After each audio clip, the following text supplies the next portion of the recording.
श्री स्वामीनारायण भगवान जय। अक्षर पुरुषोत्तम महाराज जय। गुणातीतानंद स्वामी महाराज जय। भगत जी महाराज जय। शास्त्री जी महाराज जय। योगी जी महाराज जय। प्रमुख स्वामी महाराज जय। महंत स्वामी महाराज जय। सूरत अक्षरधाम महोत्सव जय। બધા ભક્તોને જય સ્વામિનારાયણ। છેલ્લા ઘણા સમયથી ગુરુ હરિ મહંત સ્વામી મહારાજની આજ્ઞાથી આપણે પ્રાપ્તિનો વિચાર ભેગા મળીને કરીએ છીએ। મહંત સ્વામી મહારાજે જે આપણને રોજ 15 મિનિટ પ્રાપ્તિનો વિચાર કરવાની આજ્ઞા કરી છે, તો એમાં મોટેરા સંતોએ આપણને જુદા જુદા પગથિયાઓ સમજાવ્યા છે। વિચાર, વિશ્વાસ અને કૃતાર્થપણું। આજે આપણે વધારે કૃતાર્થપણા ઉપર વિચાર કરીશું, કારણ કે આપણે હવે ઘણા બધા એવા પ્રસંગો, ઘણા બધા એવા પ્રમાણો જાણ્યા છે કે જેને આધારે આપણા સત્પુરુષ, આપણા ભગવાન અને સંત એ પરમ સત્ય છે, સાચા છે, એનો અનુભવ આપણને બધાને છે।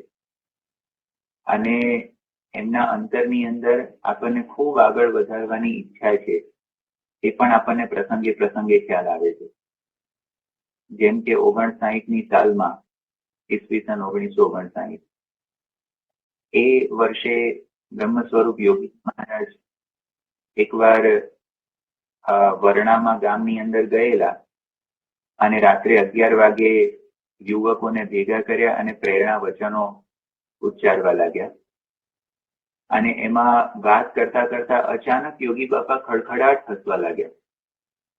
એમણે કહ્યું કે ખાખરાની ખિસકોલીને આંબાના રસનો સ્વાદ ખબર ન પડે।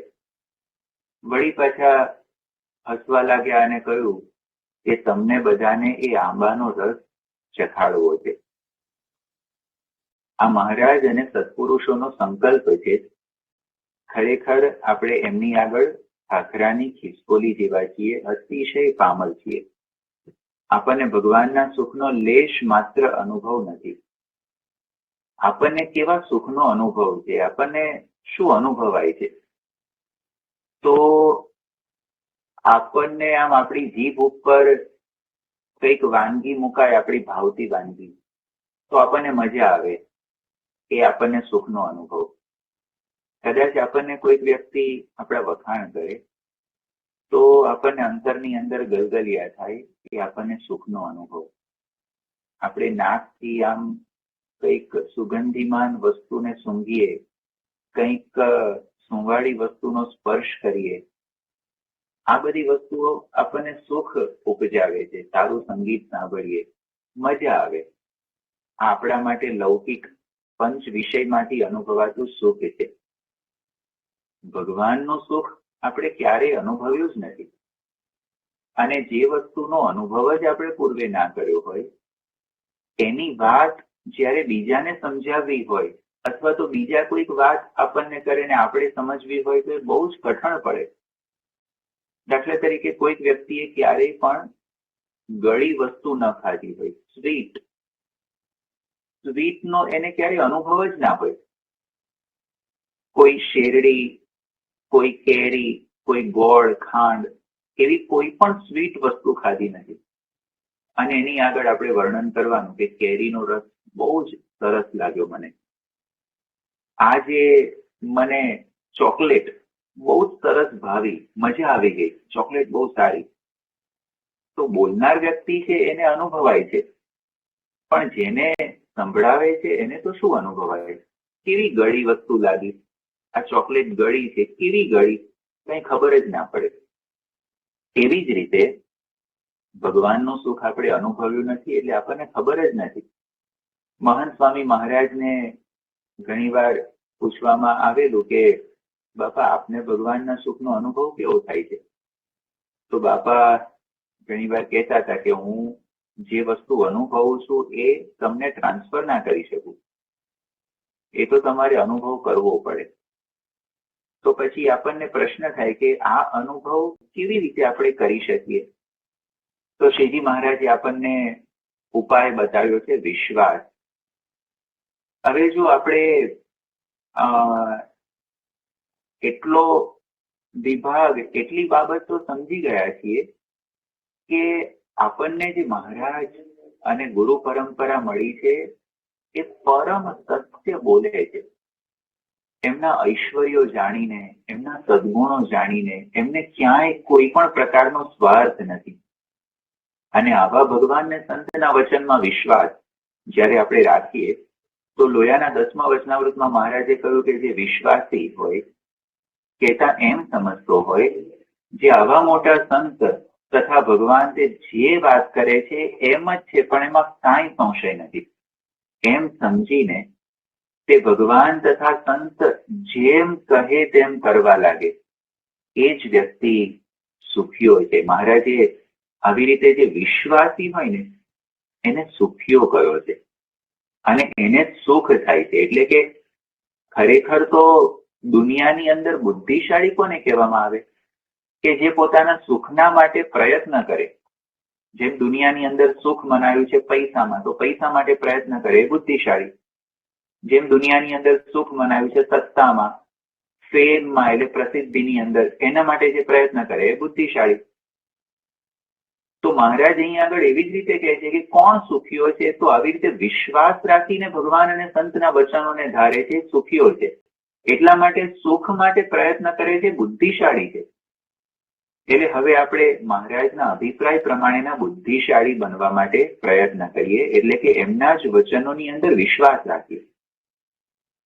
મહારાજ એમણે જે વચનો કયા છે પરમ સત્ય વાક્યો, એમાં સંપૂર્ણ વિશ્વાસ રાખીને આપણે જોડાઈએ. અને કદાચ એવું બને કે આપણી બુદ્ધિની મર્યાદા છે, એટલે કે એમના વચનો યથાર્થ ન સમજાય, કારણ કે આધ્યાત્મિક વાત એ શરૂ થાય છે અનાદિ અને અનંતથી. તો પછી આપણી બુદ્ધિ તો એકદમ લિમિટેડ બાબતોને સમજવા માટે ટેવાયેલી છે. તો કેવી રીતે અનંત વસ્તુઓ સમજાય? પણ હા, એટલી વસ્તુ આપણે માની શકીએ કે ભલે મને જેમ છે એમ સમજાતું નથી, પણ એ વાત તો એકદમ સાચી છે. અને એવી રીતે જયારે ગ્રહણ કરીએ ને તો પછી આપણને એ વસ્તુનો આનંદ પણ આવે. તો આપણે ભગવાનના સુખ એને સમજીએ છીએ મહારાજના વચનોના આધારે. મહારાજના વચનોનું જયારે આપણે સંકલન કરીએ છીએ ત્યારે આપણને સમજાય છે કે ભગવાન એ પોતે જ સુખ સ્વરૂપ છે અને તમામ સુખનું મૂળ છે. મહારાજે આ વાત વચનામૃતની અંદર આપણને સમજાવી. મહારાજે એક સચ્ચિદાનંદ એવો શબ્દ ભગવાનના સ્વરૂપ માટે વાપર્યો. સચ્ચિદાનંદ એ પરમાત્માનું સ્વરૂપ છે, એ પોતે જ આનંદનું, સુખનું સ્વરૂપ છે. એટલે કે જેવી રીતે આપણે કોઈક પદાર્થમાં, કોઈક વાનગીની અંદર ગળપણ નાખીએ, ખાંડ નાખીએ, ગોળ નાખીએ તો એ વાનગી વધારે ગળી બને. જેટલી વધારે ખાંડ એટલી વધારે ગળી બને. પણ જે ખાંડ છે એ ગળપણનું ઘનીભૂત સ્વરૂપ કહેવાય. જેમ સૂર્ય, એનો પ્રકાશ જેટલો બીજી જગ્યાએ ફેલાયેલો હોય તો ત્યાં આગળ વધારે લાઇટ આવે, પણ સૂર્યનો ગોળો એ પ્રકાશનું ઘનીભૂત સ્વરૂપ છે. એવી રીતે પરમાત્મા એ સુખનું ઘનીભૂત સ્વરૂપ છે અને તમામ સુખનું મૂળ છે. પરમાત્માની જેટલી સમીપે જઈએ એટલું વધારે સુખ, જેટલી દૂર જઈએ એટલું ઓછું સુખ. અને પરમાત્માના સંબંધે કરીને તો લૌકિક પદાર્થમાં પણ સુખ આવે છે. એટલે કે આ લોકની અંદર પણ જે કાંઈ સુખનો અનુભવ દુનિયાના લોકોને થાય છે, ભગવાનના ધર્મે યુક્ત સંબંધે કરીને છે. પંચાળાના પહેલા વચનામૃતમાં મહારાજે આ જ વાત સમજાવી. મહારાજે કહ્યું કે સંસારમાં જે પશુ, મનુષ્ય, દેવતા, ભૂત ઇત્યાદિ જ્યાં જ્યાં પંચ વિષય સંબંધિત સુખ જણાય છે તે ધર્મે સહિત જે કિંચિત ભગવાનનો સંબંધ તેણે કરીને છે. પણ પંડે ભગવાનમાં જેવું સુખ છે એવું કોઈને વિશે નથી. એટલે કે કોઈકને ઇવન ભોજનની અંદર પણ સુખ જણાતું હોય એ પણ મહારાજે કહ્યું કે એ ભગવાનને લઈને છે, ભગવાનના સંબંધથી છે. અને પછી ત્યાં આગળ મહારાજે મશાલનું દ્રષ્ટાંત આપ્યું કે જેવી રીતે મશાલ બળે છે તો એની સમીપે જેવો પ્રકાશ છે એવો થોડેક છેટે નથી અને ઘણે છેટે તો મૂળગો નથી. માયાના પંચ વિષયની અંદર ભગવાન વ્યાપીને રહેલા છે, પણ માયિક વસ્તુ એ ભગવાનના સ્વરૂપથી છેટે છે. એટલા માટે ત્યાં આગળ ઓછું સુખ છે અને મૂળ સુખ એ ભગવાન છે. આપણને સૂર્યનો અનુભવ થાય છે કે સૂર્યની જેમ જેમ નજીક જતા જઈએ એમ વધારે પ્રકાશ હોય. અને એટલા માટે જ આ જ મર્મને સમજાવતા બૃહદારણ્યક ઉપનિષદની અંદર યાજ્ઞવલ્ક્ય એ મૈત્રેયી પોતાની પત્નીને કહે છે કે નવા અરે પત્યુઃ કામાય પતિઃ પ્રિયો ભવતિ આત્મનસ્તુ કામાય પતિઃ પ્રિયો ભવતિ નવા અરે જાયાयै કામાય જાયા પ્રિયા ભવતિ આત્મનસ્તુ કામાય જાયા પ્રિયા ભવતિ. એટલે કે કદાચ કોઈક વ્યક્તિને, કોઈક પતિને ઈચ્છા થાય કે હું બહુ પ્રિય લાગી જવું, પણ એમ પતિના સંકલ્પથી પોતે પ્રિય લાગવા માંડતો નથી. કોઈ પત્નીને એવી ઈચ્છા થાય કે હું પ્રિય લાગવા માંડું, પણ એમ કરીને બીજાને પોતાનામાં આકર્ષણ થતું નથી. પોતામાં સુખનો અનુભવ બીજાને થતો નથી. જે કોઈ પદાર્થની અંદર સુખનો અનુભવ થાય છે એ સુખ તત્વ ભગવાનને લઈને છે, ભગવાનના સંબંધથી છે, ભગવાનના સંકલ્પથી છે. એટલે પહેલામાં પહેલી વાત તો આપણને મહારાજે એ સમજાવી કે ભગવાન એ તમામ સુખનો મૂળ છે, તમામ સુખનો આધાર છે અને પોતે જ સુખ આનંદનું ઘનીભૂત સ્વરૂપ છે. અને એ આનંદ કેટલા પ્રમાણમાં છે તો મહારાજે કહ્યું કે આનંદ અનંત અનંત અપાર છે. સાળંગપુરના પહેલા વચનામૃતમાં મહારાજે 2 વાક્યો સમજાવ્યા. બહુ જ અદભુત વચનો છે આ મહારાજના. શ્રીજી મહારાજે કહ્યું કે ભગવાનનું એક નિમેષ માત્રનું દર્શન, નિમેષ એટલે કે એક પલકારો, જો એટલું પણ દર્શન કોઈકને થાય તો એ ભગવાનના દર્શનમાંથી કેટલું સુખ એને અનુભવાય. તો મહારાજે કહ્યું કે એક નિમેષ માત્રનું દર્શન, તે ઉપર અનંત કોટી બ્રહ્માંડના જે વિષય સુખ છે તે સર્વેને વારી ફેરીને નાખી દઈએ. એટલે કે અનંત કોટી બ્રહ્માંડના સુખ એ ભગવાનના એક પલકારાના દર્શન આગળ તુચ્છ છે. અને બીજું વાક્ય મહારાજે કહ્યું કે અને ભગવાનના એક રોમમાં જેટલું સુખ રહ્યું છે તેટલું સુખ જો અનંત કોટી બ્રહ્માંડના વિષય સુખ ભેળા કરીએ તો પણ તેના કોટીમાં ભાગની બરોબર પણ થાય નહીં. હવે આ જે શ્રીજી મહારાજ કહે છે ને, ખરેખર આપણી બુદ્ધિ તૂટી જાય ને તો પણ આમાં પહોંચે એવું નથી. આનો અર્થ એવો આપણે નથી સમજવાનો કે આપણી બુદ્ધિ નથી પહોંચતી એટલે એ વસ્તુ હકીકત નથી. એ વસ્તુ હકીકત છે. એ હકીકત સુધી કોણ પહોંચી શકે? જે હમણાં જ આપણે વિચાર કર્યો, લોયાનું 10મું વચનામૃત, જે વિશ્વાસ રાખે ને એ પહોંચી શકે. જે વિશ્વાસ રાખે કે એવરેસ્ટ એ સ્થાન ઉપર છે તો એ વ્યક્તિ એક દિવસ ત્યાં આગળ પહોંચી શકે. જેને વિશ્વાસ જ ના હોય કે એવરેસ્ટ જેવી કોઈ વસ્તુ જ નથી, એને નહીં જ નાખવાનું, એ ક્યારે નહીં જ પહોંચી શકે. એટલે આપણે જો મહારાજના આ વચનને પરમ સત્ય તરીકે સમજીએ તો ખરેખર શું થયું? તો કદાચ કોઈ વ્યક્તિને પોતાની એક ડીશ કે જેની અંદર પીઝા, ચોકલેટ કે આઈસ્ક્રીમ કે જે કંઈ એને ભાવતું હોય, ભાવતી વાનગી કદાચ એની ડીશની અંદર છે, સમજીએ કે એને એક આપણે સુખનું પરિમાણ માંડીએ કે એને એક સુખનો અનુભવ થાય છે ભોજન કરતા કરતા, તો ખાલી એક ડીશમાં રહેલું સુખ એ એક્સ આપણે ગણીએ તો પછી આખા ઘરની અંદર બધા માટે બનાવેલું હોય, કદાચ મંદિરની અંદર 1000 ભક્તો માટે આવી રસોઈ બનાવી હોય તો એ કેટલા એક્સ થાય? સમજીએ 1000 એક્સ. અને આખી દુનિયાની અંદર, અને એ પણ પાછા બધા વ્યક્તિઓ માટે, અને હજુ બનાવેલું છે નથી બનાવેલું એ બધું જયારે ભેગું કરીએ અને આ તો ખાલી ભોજનનું સુખ, સન્માનનું સુખ, શબ્દ સ્પર્શ રૂપ રસ ગંધ એ બધા જ વિષય સુખ ખાલી એક ગામડાના ભેગા કરીએ ને, જેમ કે અહીંયા આગળ સારંગપુર, તો સારંગપુરનું જ ખાલી ભેગું કરીએ તો પણ એનો છેડો જ ના આવે.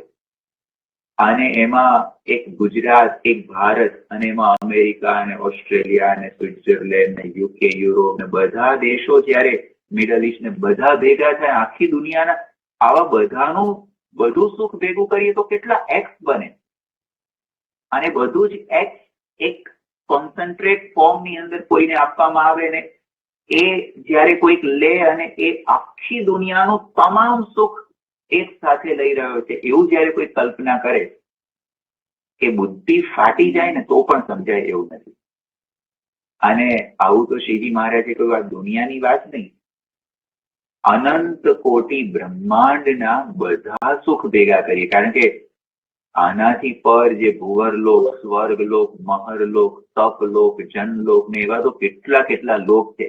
આના કરતા તો હજારો ને લાખો ગણા વધારે સુખ ત્યાં આગળ ભેગા કરેલા છે. અને એ બધું ભેગું કરીએ તો કોઈ છેડો જ ના આવે. શ્રીજી મહારાજે કહ્યું કે આ બધા જ સુખને ભેગા કરીએ અને એક કોન્સન્ટ્રેટ આપણે બનાવીએ તો પણ પુરુષોત્તમ નારાયણના રોમના કરોડમાં ભાગ બરાબર પણ ના થાય એવી ભગવાનની આખી મૂર્તિનો આનંદ છે.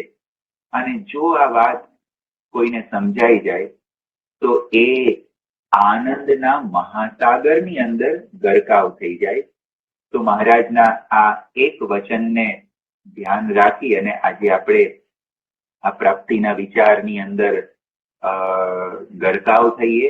અને સાથે સાથે જે આપણને મહંત સ્વામી મહારાજે પ્રાપ્તિના કીર્તનનું ગાન કરવાની વાત કરી છે, માનો મળી છે મોટી વાત.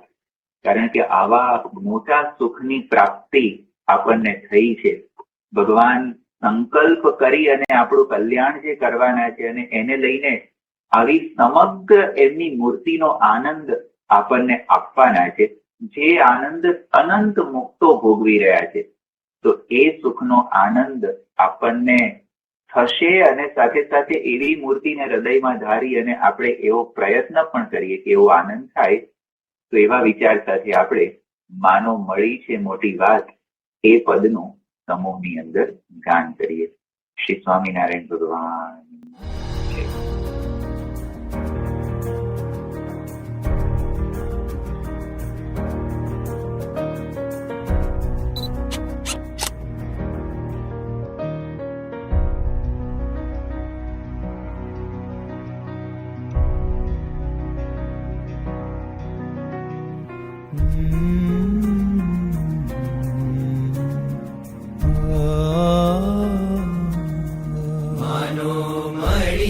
મોટી વાત હાથ આવી તે મહાર જોરે, કરી જતન દિવસ રાત સુતા બેઠા સંભાર જોરે. સાચો મળ્યો છે સત્સંગ અંગે અચળ કરી રાખજો રે. રખે ચડે બીજાનો રંગ એવો દાપણ દોર નાખજો રે.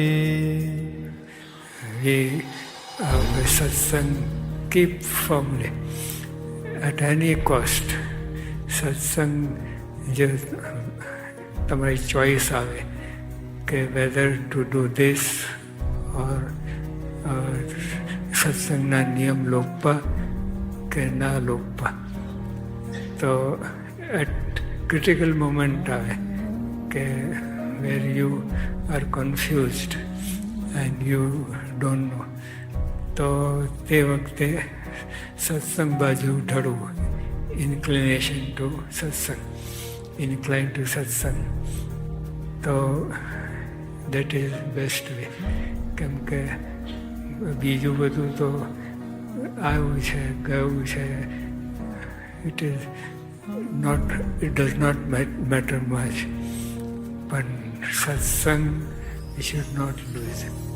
ઘણા મોંઘા જે ઘન શ્યામ નાવે નજરે ન મળે કોઈને રે અક્ષરવાસી આઠો જામ જેને રહ્યા છે અખંડ જોઈને રે અતિ થઈને દિન આધીન નિત્ય નમાવે છે શીશને રે લગની લગાડી લેલીન જોઈ રહ્યા છે જગદીશને રે. શ્રીજી મહારાજ મળ્યા છે. અનંત જન્મથી આપણે ભટકીએ છીએ, અનંત જન્મથી, અને આ જન્મે આપણને ભેટો થયો. અને એટલા ભગવાન, બીજા લોકો તો દર્શન કરવા માટે કેટલા તલપાપડ થાય, આપણે તો ભગવાન મળ્યા. શાસ્ત્રીજી મહારાજ મળ્યા, યોગી બાપા મળ્યા, પ્રમુખ સાહેબ મળ્યા. હવે મૂળ મુદ્દો આ છે કે જ્યારે ભગવાન પ્રગટ હોય ને એ ન ઓળખાય. મનુષ્ય ભાવ આયા જ કરે. થોડી વાતમાં સ્વામી આમ કેમ કર્યો, સ્વામી આમ કેમ કર્યો. શાસ્ત્રી મહારાજ, શ્રીજી મહારાજમાં આવતો મનુષ્ય ભાવ. અને મનુષ્ય તો એ મનુષ્ય ચરિત્ર કરે જ, દિવ્ય ચરિત્ર કરે તો ખોટું પડી જાય. એટલે મનુષ્ય તરીકે આવે એટલે મનુષ્ય બધા કરે, તમને ભૂલાડી દે એવા મનુષ્ય કરે. પણ એમાંય જો દીવ ભાવ રહે તો કામ થઈ જાય.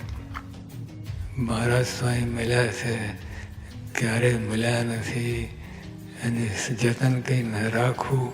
કિયા જીવ કિયા જગદીશ જાણો જૂજવીએ જાત છે રે મર આપીએ સો શીશ તોય વણમળાની વાત છે રે. કિયા કીડી કરી મેળાપ ભેડું થાવા ભારે ભેદ છે રે.